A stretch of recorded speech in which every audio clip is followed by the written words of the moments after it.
Aujourd'hui, j'avais envie de te partager un sujet qui me tient particulièrement à cœur là maintenant, puisque comme tu le vois, je suis enceinte. Et quand on est enceinte, on a des émotions XXL, exponentielles, les émotions qui explosent. Et donc j'avais envie de profiter de ma posture de coach, de mon expérience de coach et en même temps de cette expérience, de cette nouvelle grossesse pour te partager mes conseils sur comment mieux gérer tes émotions. Donc si toi aussi, que tu sois enceinte ou pas, tu as parfois du mal à gérer tes émotions, je t'invite à écouter cette vidéo jusqu'au bout. Alors pourquoi les émotions sont décuplées pendant la grossesse? Il y a 3 grandes raisons pour ça. La première, c'est que tes hormones explosent et ça vient directement impacter ton cerveau émotionnel. La deuxième, c'est que ton corps change et comme ton corps change, ton identité change également. Et c'est ce qui fait tout ce flou, tout ce remue-ménage émotionnel, parce que forcément tes émotions sont directement liées à qui tu es et à la cohérence que tu accordes par rapport à qui tu es. Et le troisième point, ça va être tout ce qui est inconnu, tout ce qui émerge, tout ce qui est nouveau, vraiment cette sortie de zone de confort, parce qu'on peut dire ça, la grossesse, ça reste une sortie de zone de confort pour une femme, parce que c'est quelque chose de complètement nouveau, même si tu es à ta 2e, 3e, 4e, 5e grossesse, peu importe, à chaque fois, tu la vis à un moment différent de ta vie, dans un cycle différent de ta vie, les ressentis vont pas forcément être les mêmes, donc il y a toujours beaucoup d'inconnus, beaucoup de projections, beaucoup de peurs qui émergent, et donc ça crée de nouveau toutes ces émotions, ça décuple toutes les émotions. Donc ce tsunami émotionnel pendant la grossesse, il est vraiment normal. Déjà, la première question que j'ai envie de te dire, c'est est-ce que tu essayes, est-ce que tu t'autorises déjà à accueillir, à vivre chaque émotion, ou est-ce que tu cherches à lutter contre l'émotion? Première réflexion pour toi là maintenant au travers de cette vidéo. N'hésite pas à me dire en commentaire du coup si tu résistes, si tu accueilles, si tu luttes contre l'émotion, comment tu les gères toi tes émotions.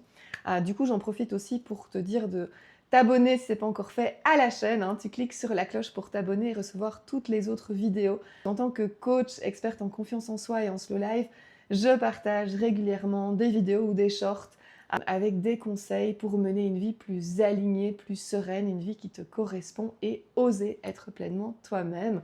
Booster ta confiance pour oser être pleinement toi-même. Je te partage du coup aujourd'hui cette méthode en 5 étapes, qui est une méthode qui vient de Christophe André, une méthode qui va vraiment te permettre de mieux gérer. Alors on utilise toujours le terme gérer les émotions, mais il faut savoir qu'une émotion, avant tout, c'est un signal. Une émotion est un signal de ton corps qui te dit qu'il y a un besoin qui n'est pas satisfait. Un peu comme un bébé, tu verras, si tu es enceinte, un peu comme un bébé. Quand un bébé pleure, il ne pleure pas sans raison.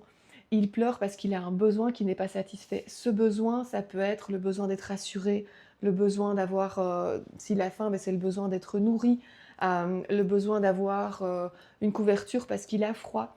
Bref, quand un bébé pleure, c'est parce qu'il y a un besoin qui n'est pas satisfait et c'est son seul moyen de s'exprimer. Chez nous, c'est pareil. Quand une émotion émerge, c'est qu'il y a un besoin derrière qui n'est pas satisfait. Et donc l'idée, c'est vraiment d'aller finalement chercher quel est ce besoin chez moi qui n'est pas satisfait pour pouvoir le nourrir et donc gérer, entre guillemets, ce signal, répondre à ce signal, non pas y réagir, être dans la réactivité, mais répondre à ce signal que ton corps t'envoie pour faire face finalement à ce que lui est en train de vivre. Alors cette méthode en 5 étapes de Christophe André, elle est valable forcément que tu sois enceinte ou pas. J'insiste, c'est une méthode que j'utilisais déjà avant d'être enceinte. Mais du coup ici, vu que les émotions sont décuplées, j'en profite pour te la partager. Alors la première étape de cette méthode de Christophe André, c'est vraiment de reconnaître l'émotion. Ok, là maintenant, je ressens de la colère, de la tristesse, de la peur. Nommer l'émotion, c'est déjà reprendre du pouvoir. Je dis là, ok, maintenant je ressens de la tristesse, de la peur. C'est important de dire je ressens ou j'ai. Parce que si tu ressens, tu peux ne plus ressentir. Si tu dis j'ai, tu peux ne plus avoir. En fait, les mots qu'on utilise par rapport à nos émotions sont importants.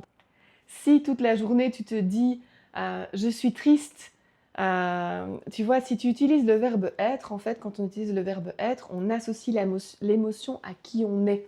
et donc de nouveau à notre identité.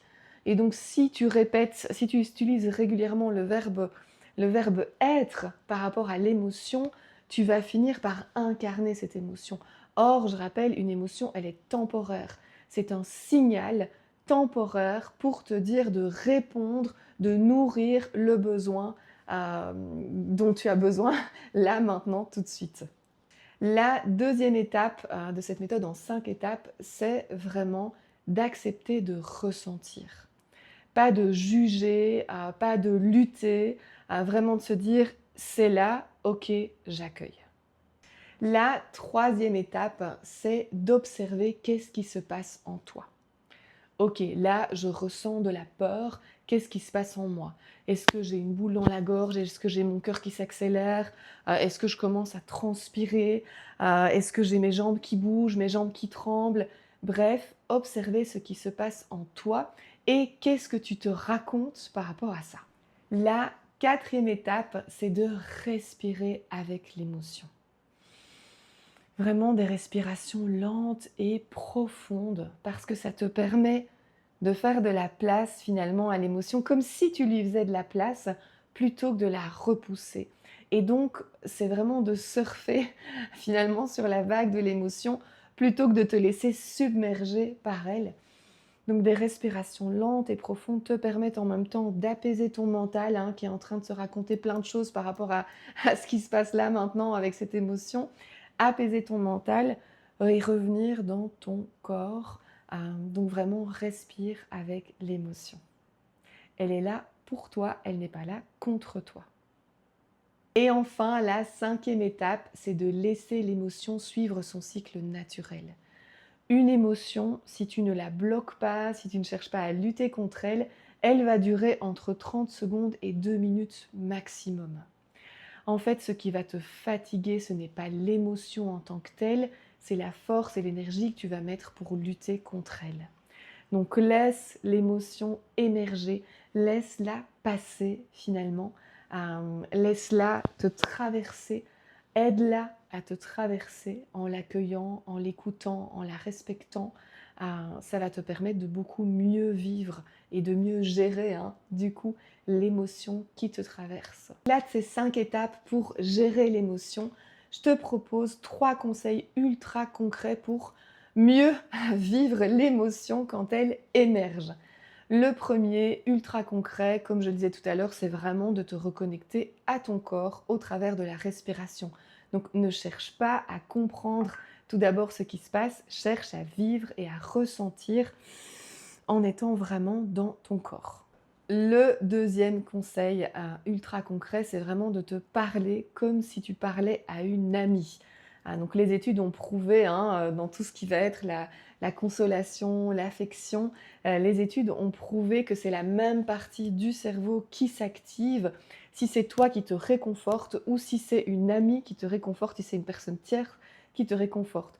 Donc l'idée ici, quand l'émotion émerge, au lieu de te dire je suis trop sensible, pourquoi ça m'arrive, comme de toute façon l'émotion, elle est là, elle émerge, au lieu de te culpabiliser et de te flageller, ça va vraiment être de te parler comme à une amie, avec bienveillance, de te réconforter, et au lieu de te dire ça y est, je suis encore trop sensible, j'ai encore pleuré, etc. Vraiment de te dire ok, super, elle est là, je l'accueille, je suis capable de l'accueillir, c'est une émotion, c'est temporaire, elle ne va pas durer, et donc de valoriser aussi l'émotion qui émerge et de te dire tiens, c'est un signal, c'est important, c'est intéressant, il faut que je l'écoute. Et enfin, troisième conseil ultra concret, cette émotion est un message. Donc demande-toi quel est le message de l'émotion, qu'est-ce qui se cache derrière cette émotion. Comme je le disais tout à l'heure, une émotion est un signal que tu as un besoin à nourrir. Donc pose-toi cette question, quel est le message? De quoi ai-je besoin là, maintenant, tout de suite? C'est de sécurité? Est-ce que c'est de repos? Est-ce que c'est de dormir? Est-ce que c'est de manger? Est-ce que c'est d'affection? Peu importe, mais pose-toi cette question, de quoi ai-je besoin là, maintenant, tout de suite? Je t'ai partagé la méthode en 5 étapes de Christophe André, plus 3 conseils concrets. De nouveau, si tu as aimé cette vidéo, si elle te parle, si elle fait écho en toi, si tu la trouves utile, n'hésite pas à t'abonner à ma chaîne, à liker, à me partager aussi quelle est l'émotion la plus présente, que tu sois enceinte ou pas, mais quelle est l'émotion la plus présente chez toi pour l'instant. Je peux évidemment répondre à ton commentaire et t'aider à déceler quel est le besoin qui est derrière.